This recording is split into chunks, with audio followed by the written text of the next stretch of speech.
I was going to use this segment to tell a cute little story about the red Oni and the blue Oni, but instead I'm going to just say this. I don't make mistakes. I make enemies.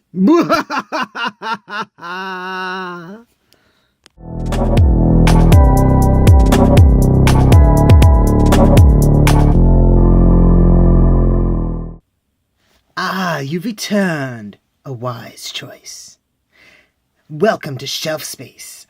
I'm your host, Rodimus13, and today we are looking at the Geara Ghirarga from Gundam Build Divers. First, let's take a look at the box. We have a very lovely picture of the suit itself, with its long tail whipping about and it tossing aside its weapons. Interestingly enough, it looks like it's on a racetrack or something of that nature, which seems to be an odd choice. On the side, we have the same artwork as before. Notation for BandaiHobby.net. On this side, we have little write-ups and pictures of the kit, and a bunch of other information in Japanese that, while I could read, I choose not to. The kit is supposed to be about 1,800 yen, so approximately $19 to $20 in American currency. On this side, same as the other, though we have the bluefin sticker. And then here we have a selection of photographs that show its various features and what it can do, as well as callouts for the additional weapons that you could get. Wouldn't those be interesting? Now, let's get this blue Oni out and see what it's all about. And here we have the Geara Ghirarga itself, and it cuts a rather impressive silhouette with its additional armor pieces and transparent wings that make it stand out from its original form from Gundam Age. Articulation-wise, the head is on a ball socket joint. It can rotate around a little bit. Oh, it can go all the way around. Very impressive. Can even look up to quite a good degree. Arms have a slight butterfly joint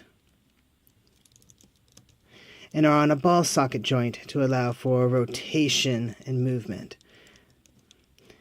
And then you have a joint here for articulation and a double jointed elbow, which allows for incredible articulation in the arm. Very impressive. The hand is on a ball socket joint, and it does come with additional hands, which we will look at later. For some reason, this particular set does not fit very snugly inside. It's not going to fall off easily, but it does feel somewhat loose. Waist can rotate and bend ever so slightly.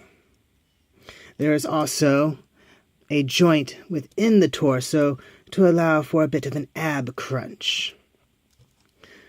Legs can move all the way up, and knee is double jointed, allowing for an impressive bend. You can even go back quite a ways. You cannot do a full splits, though, because of the way the ball socket joints in the hips work.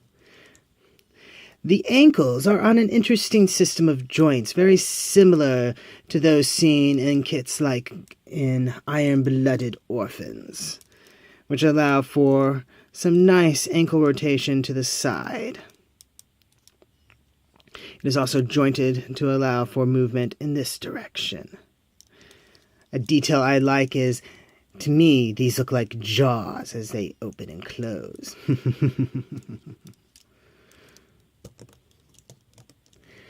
Posability-wise is very, very impressive, especially considering that the source kit is somewhat old. Though for some reason I am having issues where these parts are popping off the back, so beware of that. Accessory-wise, he comes with these, what do they refer to them as, Geara sticks. I personally find them very unimpressive. You have to put stickers on in order to get the full details, and they are not very good. To hold them, you have a special set of holding hands. If you look inside, you can see there is a groove in there, which lines up with this, which I will admit is clever and holds it quite well. Something else to be noted is that due to the nature of the hand, where it has 2 thumbs, you can switch the hands from side to side with no problem. Let's switch it out so you can see what it looks like when he's wielding this.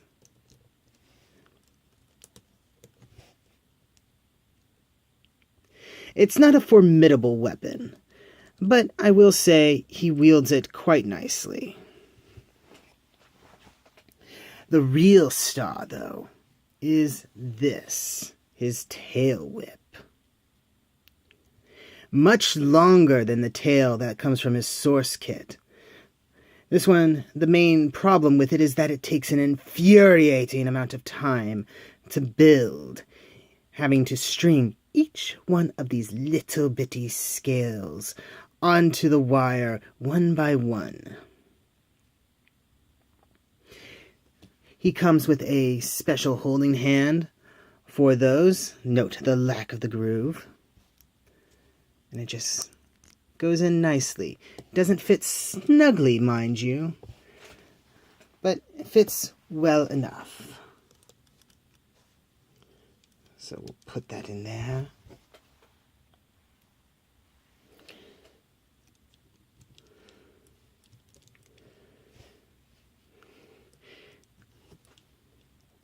Because of the wire, you could attempt to pose it around.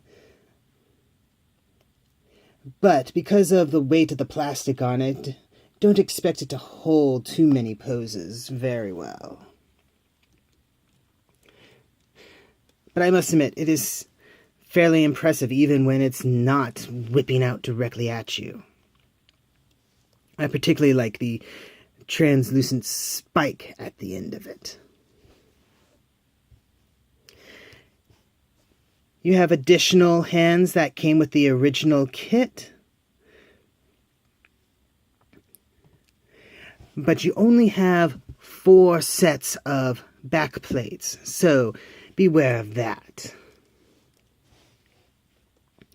Overall, this is a fine kit, a wonderful kit even.